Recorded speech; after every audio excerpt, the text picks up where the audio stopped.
नमो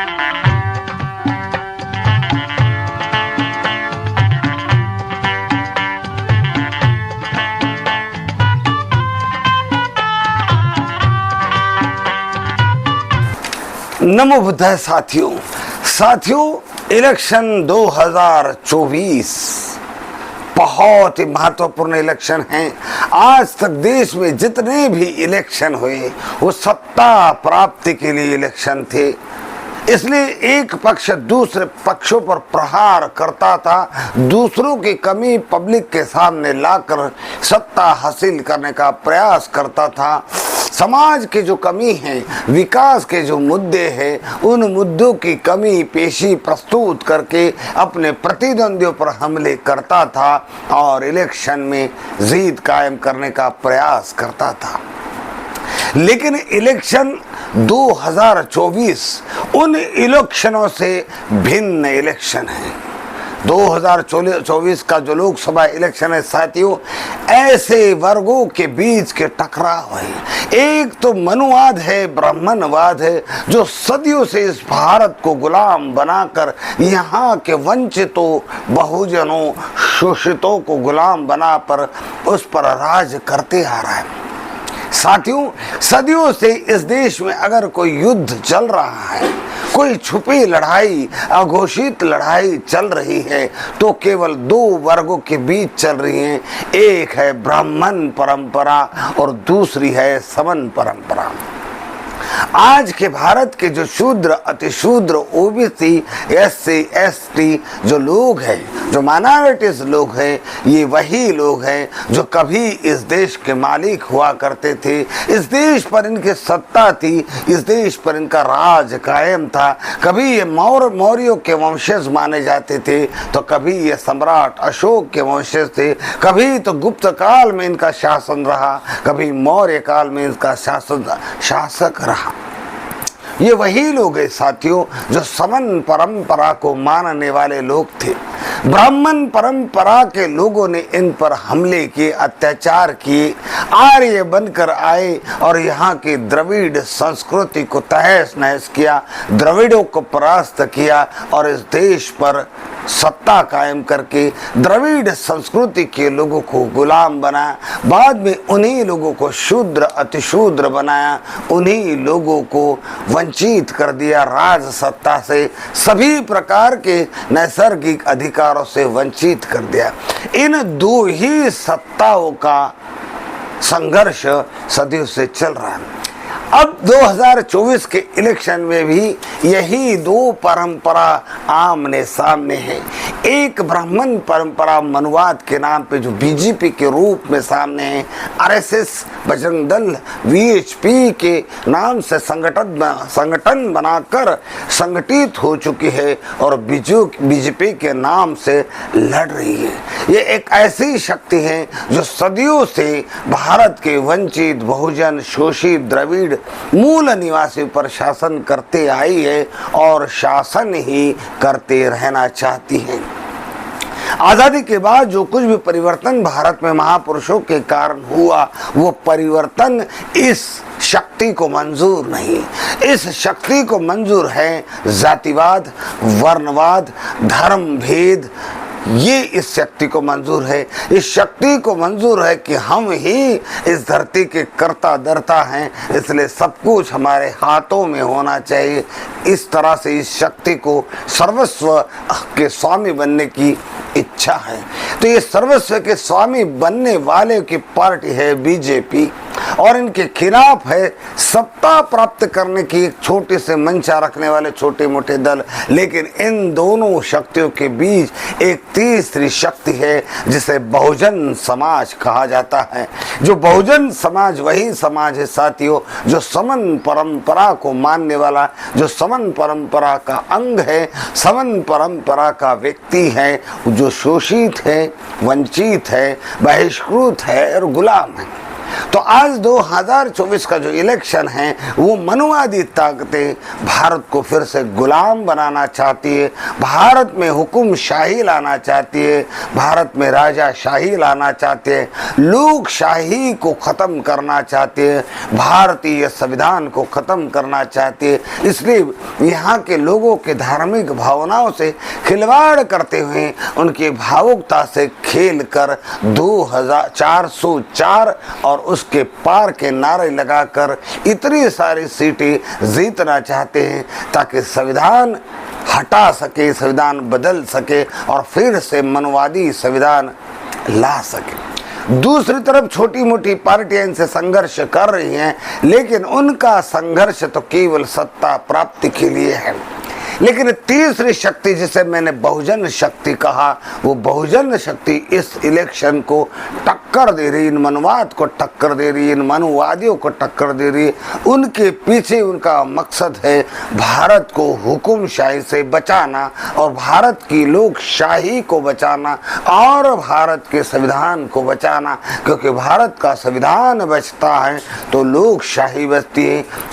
तो लोकशाही और संविधान बचाने के लिए बहुजन वर्ग के कई नेता मैदान में, जिसमें बसपा भी हैं, जिसमें चंद्रशेखर आज़ाद के आज़ाद बहुजन भारत पार्टी भी है। चंद्रशेखर आज़ाद उत्तर प्रदेश के नगीना सीट से इलेक्शन लड़ रहे हैं और पुरजोर से टक्कर दे रहे हैं मनुवाद से। उसी तरह दक्षिण भारत के मध्य प्रांत यानी महाराष्ट्र में एकमात्र शख्स है प्रकाश जी अम्बेडकर। प्रकाश जी अम्बेडकर बहुजन वंचित आघाड़ी इस पॉलिटिकल पार्टी के राष्ट्रीय अध्यक्ष है और 15-20 सालों से जो लोग राज शक्ति से वंचित रखे गए हैं, जो राज के सत्ता से पूरी तरह से बहिष्कृत रहे, जो राजनीति में विश्वास नहीं करते, राजनीति से डरते हैं, जिनको सत्ता प्राप्त हो सकती है ऐसा विश्वास नहीं, ऐसे गरीब मध्यम वर्ग के लोगों को जोड़ जोड़कर बहुजन वंचित समाज पार्टी के नाम से उनमें शक्ति निर्माण कर, इसमें प्रेरणा स्रोत निर्माण कर रहे। और आज महाराष्ट्र में ना तो एनसीपी ईमानदारी से भाजपा का मुकाबला कर रही है, ना तो शिवसेना ईमानदारी से भाजपा का मुकाबला कर रही है, ना शिवसेना लोकशाही बचाना चाहती है ईमानदारी से, ना एनसीपी लोकशाही बचाना चाहती है। लोकशाही और संविधान बचाना अगर कोई लोग चाहते हैं तो भारत में केवल बीएसपी हैं और चंद्रशेखर आज़ाद हैं, रावण हैं और महाराष्ट्र में केवल प्रकाश अम्बेडकर हैं। साथियों, प्रकाश अम्बेडकर का जन्म 10 मई 1954 में मुंबई के दादर और उस निवास में हुआ जहां डॉक्टर बाबा साहब अम्बेडकर रहते थे। प्रकाश जी अम्बेडकर यशवंतराव अम्बेडकर जी के ज्येष्ठ पुत्र है। उनकी माता का नाम मीराताई अम्बेडकर है और उनकी पत्नी का नाम अंजलि अम्बेडकर। अंजलि ब्राह्मण परिवार से है और दोनों के बीच में प्यार हुआ और अरेंज मैरिज करके दोनों परिवार ने इनका विवाह कर दिया। अंजलि और प्रकाश जी अम्बेडकर को एक सुपुत्र भी है जिनका नाम सुजात अम्बेडकर है और सुजात अम्बेडकर भी ग्रेजुएट है, फॉरेन में पढ़ लिख कर आए हैं। उन्होंने पॉलिटिक्स शास्त्र में बहुत उन्नति हासिल की है, बहुत डिग्री हासिल की है और भारतीय राजनीति से वो अच्छे विद्यार्थी रहे हैं और इस बार अमरावती लोकसभा से भी वे भी मैदान में उतरे हुए हैं। प्रकाश जी अम्बेडकर अपने सिद्धांतों के बारे में किसी से समझौता नहीं करते। प्रकाश जी अम्बेडकर पिछले 20 सालों से महाराष्ट्र के जो लोग राजनीति से वंचित है, अस्पृश्य राजनीति से बहिष्कृत है, जो मराठा हो चाहे किसी भी कौम के हो, ब्राह्मण हो या किसी भी धर्म जाति की हो, लेकिन ऐसे मध्यम गरीब वर्ग के लोग जिनकी ज़रूरतें ज़्यादा है और उनकी आशाएं आकांक्षाएं राजनीतिक पॉलिटिकल लीडरों से होती है, लेकिन वो आशाएं आकांक्षाएं उनकी पूर्ण नहीं होती और उनमें इतनी हिम्मत नहीं कि वो राजनीतिक पार्टी में जाकर राजनीतिक बड़े मुकाम पर हासिल कर सके।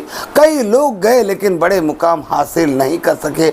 ऐसे लोगों को जगा कर प्रकाश जी अम्बेडकर ने बहुजन वंचित आघाड़ी नामक पॉलिटिकल पार्टी बनाई है और ऐसे दबे कुचले बहिष्कृत राजनीति से वंचित ब्राह्मण हो क्षत्रिय हो वैश्य हो चाहे किसी भी धर्म जाति के लोग हो ऐसे गरीब तबके के लोगों की पार्टी यानी बहुजन वंचित आघाड़ी इस पार्टी के लोगों को प्रेरित करे और इस बार के इलेक्शन में सीधी सीधी टक्कर बसपा से लिए। आज महाराष्ट्र में बीजेपी के साथ टकराने वाले सबसे बड़ी शक्ति के रूप में बहुजन वंचित आघाड़ी यही पार्टी उभर कर आई है, क्योंकि और सबसे बड़ी प्रतिद्वंदी पार्टी भी बीजेपी के सामने अगर कोई है तो वो है बहुजन वंचित आघाड़ी, क्योंकि बहुजन वंचित आघाड़ी तकरीबन 15 सालों से मैदान में है और एनसीपी के दो टुकड़े हो गए, एक जुट बीजेपी के साथ है, एक शरद पवार के साथ। शरद पवार के साथ जो जुट है उसको नया सिंबल मिला है, यानी उनकी पार्टी नई है।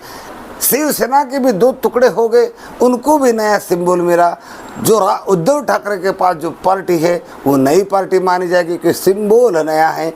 एक विभाग उनका बीजेपी के साथ चले गया, यानी लोकशाही बचाने के लिए जो लोग संगठित हुए थे, संविधान बचाने के लिए जो लोग संगठित हुए थे, वो लोग छोटे दलों के नेता हैं और ये छोटे दलों के नेताओं ने अलायंस भी किया बहुजन वंचित आघाड़ी के साथ। तो बहुजन वंचित आघाड़ी के लोग जो वंचित है राजनीति से उन्हें वंचित ही रखने का उनका प्लान था और इस बात को प्रकाश जी अम्बेडकर ने भाप लिया कि मैं जिन वंचित बहिष्कृत लोगों के लिए लड़ रहा हूँ उनको ही अगर सीटें नहीं मिल रही है वो चुनाव नहीं लड़ सकते, तो ऐसा अलायंस किस काम का। इन्होंने अलायंस तोड़ दिया और स्वतंत्र रूप से महाराष्ट्र में इलेक्शन में कूद पड़े हैं। अब सबसे बड़ी पार्टी तो बहुजन वंचित आघाड़ी है, क्योंकि वो 15-20 साल पुरानी पार्टी है और वो संगठित स्वरूप में बीजेपी से मुकाबला कर रही है और ये